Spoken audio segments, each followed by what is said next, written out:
I have told you many scary stories, the kind that people usually share in the dark, the kind that makes you look over your shoulder when you're alone. But this story is different. It is not a rumor. It is a scar in the memory of a young man, a scar that will never heal. It happened on a freezing night in February 2025. The young man's name was Ethan. His grandmother, whom he loved more than anyone, had passed away suddenly in a small remote town exactly 100 kilometers from the city where he lived. The terrible news struck him like a hammer blow in the middle of the night. Without a second's hesitation, Ethan leaped out of bed, grabbed his car keys, and sped off into the thick darkness. He had only one thought in his mind. He had to get home. The road he always took to visit her, once so familiar, now felt alien. The car's headlights were just a faint beam, swallowed by the darkness of the old forest flanking both sides of the road. The gaunt, leafless trees stretched their branches toward the road like skeletal arms, ready to snatch anyone who passed by. Ethan shivered, trying to focus on the road ahead. The music from the radio couldn't dispel the growing sense of unease in his chest. When the car's clock showed nearly 2 in the morning, and he was about halfway there, a white figure suddenly appeared in the beam of his headlights. Ethan flinched, slamming on the brakes. The car skidded for a long stretch on the damp asphalt before coming to a stop, just a few meters from the person. Standing there was a woman. She wore a pure white dress, a bizarre choice for the freezing winter night. Her long black hair cascaded over her shoulders, and in the glare of the headlights, Ethan could see she was beautiful. A haunting, sharp kind of beauty. She approached the car window and knocked lightly. Ethan hesitated for a moment before rolling it down. "Sorry to scare you." Her voice was as clear and crisp as a bell. "My name is Lily. The taxi I hailed to get home broke down on the road. The driver's waiting for a tow truck, but I'm in a hurry and can't wait. Could you give me a ride? My house is also in the town at the end of this road." The story sounded plausible, but something was off. Her eyes. They were too deep, too calm, showing no trace of the panic someone should feel after being stranded in a desolate forest in the middle of the night. And then there was the scent. As she spoke, a faint fragrance of white lilies drifted into the car, a scent that was both alluring and chilling to the bone. Kindness and exhaustion won out over his unease. Ethan nodded. "All right, get in." Lily smiled, a smile that sent a colder chill down Ethan's spine than the night wind. She walked around to the back and opened the door. The car door shut with a dry, hollow thump that echoed in the silence of the night. The first few kilometers passed in silence. Ethan tried to make small talk a few times, but Lily only gave curt replies, her eyes fixed on the darkness outside the window. The chill inside the car seemed to grow more intense. Ethan glanced at the dashboard. The heating system was still on its highest setting. He shivered, feeling as if a block of ice was sitting right in the back seat. "Are you in a hurry to get home?" Lily asked suddenly, breaking the silence. Her voice was still clear, but now it had a strange timbre, as if it came from a distant place. "Yes, my grandmother. She just passed away," Ethan replied, his voice choking.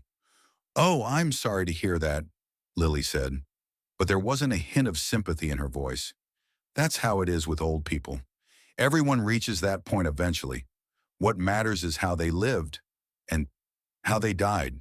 That last phrase made Ethan's skin crawl. He glanced in the rearview mirror.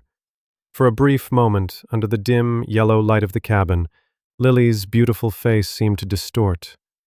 Her skin was deathly pale, her eyes deep and hollow like two bottomless pits. But when he blinked and looked again, she was the same beautiful girl from before, smiling at him. It must be the fatigue and grief playing tricks on his eyes. Ethan tried to reassure himself and focus on driving. Suddenly, he felt an icy cold draft on the back of his neck. At the same time, the cloying scent of white lilies assaulted his nostrils, so thick it made him nauseous. "Are you feeling cold, Ethan?" Lily's voice whispered right next to his ear. Ethan jumped. He was certain she was still in the back seat. How could her voice be so close? He quickly glanced at the rearview mirror again. This time, It wasn't a hallucination. The face reflected in the mirror was not Lily's. It was a swollen, bloated face, ashen white like a waterlogged corpse.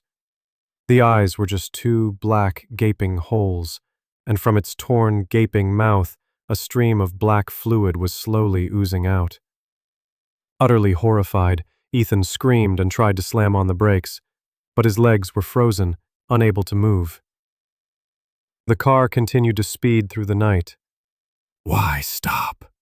the grotesque voice echoed again, this time from the back seat, followed by a cackling, demonic laugh. "You're going the right way. The way to me." Ethan felt a hand as cold as ice clamp down on his shoulder, its long, bony fingers digging in. He tried to struggle, but it was useless. The car began to swerve, out of control. Out of the corner of his eye, he saw the scenery blur past. He knew he was about to die. Just at that moment of ultimate despair, when death was only a breath away, a warm light suddenly emanated from the passenger seat beside him. The repulsive smell of lilies was overpowered by a familiar scent, the smell of gingerbread cookies and chamomile tea that his grandmother used to make for him. "Be gone!" a shout rang out in Ethan's mind. It was not his voice. It was an old, stern, yet commanding voice. His grandmother's voice. The hand on his shoulder released its grip, as if it had been burned. The demonic laughter from the back seat turned into a mournful, piercing shriek. Ethan glanced at the rearview mirror one last time.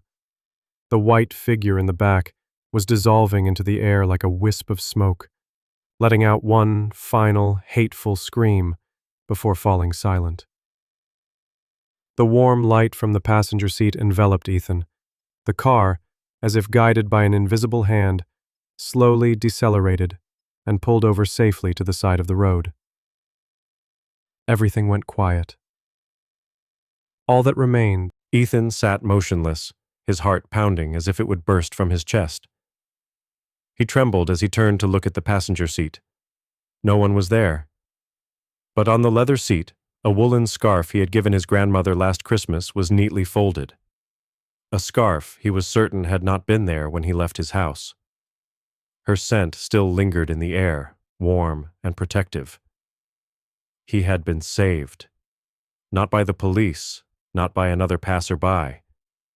The one who had just snatched him from the clutches of evil was the spirit of his own recently deceased grandmother. She had not left him. Even in the afterlife, her love remained the strongest shield, protecting her grandson in the most terrifying night of his life. Ethan dropped his head to the steering wheel, tears streaming down his face. This time, they were not just tears of grief, but tears of gratitude and absolute terror. That night, he understood something.